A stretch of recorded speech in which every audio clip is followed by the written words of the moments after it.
Iran संकट का असर कब तक आपकी रसोई पर पड़ेगा? यदि आप इस प्रश्न का उत्तर खोज रहे हैं तो बता दें कि भारत सरकार ने एलपीजी सिलेंडर की बुकिंग और सप्लाई को लेकर एक बड़ा ऐलान किया है।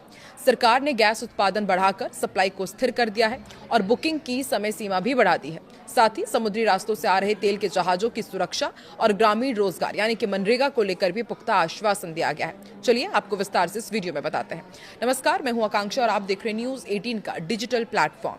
आजकल जब भी हम टीवी खोलते हैं या सोशल मीडिया देखते हैं तो बस युद्ध और तनाव की खबरें ही नजर आती हैं।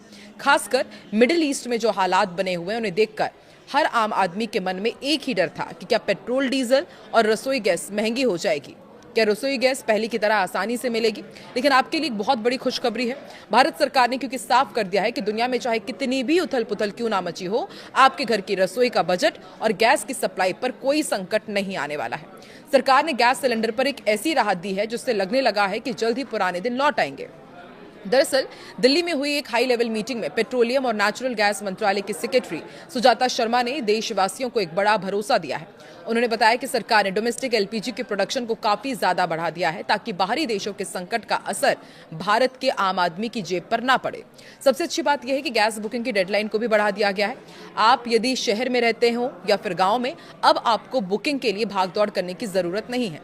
सरकार का कहना है कि देश के किसी भी कोने में किसी भी गैस एजेंसी के पास स्टॉक की कोई कमी नहीं है और सप्लाई बिल्कुल स्टेबल है। गैस की कालाबाजारी और गलत इस्तेमाल को रोकने के लिए सरकार अब डिलीवरी ऑथेंटिकेशन कोड सिस्टम को बहुत सख्ती से लागू कर रही है। सुजाता शर्मा ने जानकारी दी कि सरकार ने इस सिस्टम के इस्तेमाल को 90% तक ले जाने का टारगेट रखा था, लेकिन खुशी की बात यह है कि 92% के आंकड़े पर वो पहले ही पहुंच चुके हैं। इसका सीधा मतलब यह है कि अब गैस सिलेंडर सीधे असली हकदार के पास ही पहुंचेगा और बीच में कोई गड़बड़ी नहीं हो पाएगी। इसके अलावा कमर्शियल गैस की सप्लाई को भी 70% तक फिर से पटरी पर ला दिया गया है, जो बिजनेस करने वालों के लिए एक बहुत बड़ी राहत है। छोटे सिलेंडर्स की मांग में भी जबरदस्त उछाल देखा जा रहा है। अगर पिछले कुछ दिनों के आंकड़ों पर नजर डालें तो 5 किलो वाले छोटे सिलेंडर्स की बिक्री काफी बढ़ गई है। सरकार ने इस बारे में जागरूकता फैलाने के लिए देश भर में करीब 7,000 कैंप लगाए हैं, जिसका नतीजा ये रहा कि 3 अप्रैल से अब तक 1 लाख से ज्यादा 5 किलो वाले सिलेंडर बेचे जा चुके हैं। ये उन लोगों के लिए बहुत मददगार साबित हो रहा है जो एक साथ बड़ा सिलेंडर नहीं खरीद सकते या जिन्हें कम गैस की जरूरत होती है। समुद्री रास्तों से आने वाले तेल और गैस की सुरक्षा को लेकर भी सरकार पूरी तरह मुस्तैद है।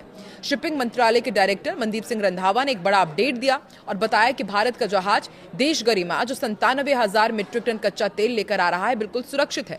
ये जहाज हाल ही में हॉर्मुज से बिना किसी रुकावट के गुजर चुका है। हालांकि पिछले 48 घंटों में उस इलाके में गोलीबारी की कुछ घटनाएं हुई थी, जिसमें भारत के 2 जहाज सनमार हेराल्ड और जग अर्नव भी आसपास थे। लेकिन अच्छी बात यह है कि किसी भी क्रू मेंबर को कोई चोट नहीं आई और सब सुरक्षित हैं। विदेश मंत्रालय भी इस पूरी स्थिति पर पैनी नजर बनाए हुए हैं। एडिशनल सेक्रेटरी असीम आर महाजन ने बताया कि खाड़ी देशों में रहने वाले भारतीयों की सुरक्षा सरकार की पहली प्राथमिकता है। इसके लिए एक स्पेशल कंट्रोल रूम बनाया गया है जो 24 घंटे काम कर रहा है।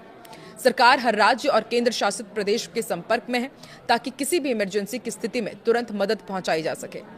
इसी सिलसिले में national security advisor Ajit Doval ने भी सऊदी अरब का दौरा किया और वहां के बड़े मंत्रियों से क्षेत्र के हालातों और भारत के रिश्तों पर लंबी चर्चा की है। ग्रामीण इलाकों में रहने वाले लोगों के लिए सरकार ने एक बहुत जरूरी बात कही है। रूरल डेवलपमेंट डिपार्टमेंट के जॉइंट सेक्रेटरी अमित शुक्ला ने भरोसा दिलाया कि दुनिया में चाहे जो भी अनिश्चितता हो, गांव के विकास के लिए फंड की कोई भी कमी नहीं होगी। उन्होंने साफ किया कि जब तक नया कानून वीबीजी रामजी एक्ट 2025 लागू नहीं हो जाता तब तक मनरेगा स्कीम पहले की ही तरह चलती रहेगी, यानी ग्रामीणों को रोजगार और घर बनाने के लिए मिलने वाले पैसों पर कोई खतरा नहीं है। कुल मिलाकर देखिए तो सरकार ने हर मोर्चे पर तैयारी पुख्ता कर ली है, चाहे वो गैस की सप्लाई हो, समुद्री रास्तों की सुरक्षा हो या फिर गाँव का विकास। आम आदमी को घबराने की कोई जरूरत नहीं है। सरकार की इन कोशिशों से ये तो साफ है कि आने वाले समय में भी हमें गैस की किल्लत या फिर महंगाई का वो डर नहीं सताएगा जिसकी आशंका जताई जा रही थी। ये कदम वाकई करोड़ों भारतीयों के लिए एक बड़ी राहत की खबर है। सरकार का कहना है कि ऐसी रिपोर्ट्स जिसमें एलपीजी गैस सप्लाई को सामान्य होने में 4 से 5 साल की बात कही गई थी वो पूरी तरह से गलत है। ये दावे भ्रामक है और घबराहट फैलाने वाले हैं। सरकार के अनुसार करीब 800,000 मीट्रिक टन एलपीजी का आयात पहले से तय किया जा चुका है, जो कि भारत की ओर आ रहा है। सरकार ने घरेलू स्तर पर प्रोडक्शन बढ़ाने के लिए भी बड़े कदम उठाए हैं। 9 मार्च को जारी एलपीजी नियंत्रण आदेश के तहत रिफाइनरीज को उत्पादन बढ़ाने का निर्देश दिया गया। हालांकि सप्लाई में कमी का असर गैस सिलेंडर्स की कीमतों पर नजर आया। देश भर में घरेलू एलपीजी सिलेंडर और कमर्शियल सिलेंडर्स महंगे हो गए थे। इस बढ़ोतरी का असर आम घरों के साथ साथ होटल, रेस्टोरेंट्स और छोटे कारोबार पर भी पड़ा। राज्यों और केंद्र शासित प्रदेशों को एलपीजी सप्लाई की निगरानी निगरानी करने और जमाखोरी पर सख्त कार्रवाई के लिए ज्यादा अधिकार दिए गए हैं। एलपीजी सप्लाई को लेकर सरकार ने यह बताया है कि ऑनलाइन बुकिंग अब करीब 98% तक पहुंच गई है और डीएसी आधारित डिलीवरी भी 93% तक हो गई है, जिससे ट्रांसपेरेंसी बढ़ी है। साथ ही घरेलू गैस सिलेंडर्स की सप्लाई सामान्य रूप से जारी है। भारतीय अर्थव्यवस्था में गैस की भूमिका लगातार बढ़ रही है। कुछ साल पहले भारत ने पर्यावरण प्रदूषण को कम करने और स्वच्छ ऊर्जा को बढ़ावा देने के लिए देश को गैस आधारित अर्थव्यवस्था बनाने का लक्ष्य तय किया गया था। इसके तहत उद्योगों, बिजली उत्पादन, परिवहन और घरेलू उपयोग में गैस की खपत बढ़ाने के प्रयास किए जा रहे हैं। हालांकि देश में गैस का उत्पादन पर्याप्त नहीं है, इसलिए भारत अपनी जरूरत का करीब 60% हिस्सा विदेशों से आयात करता है। चाहे प्राकृतिक गैस हो या एलपीजी, इसकी बड़ी आपूर्ति अब भी आयात पर ही निर्भर है।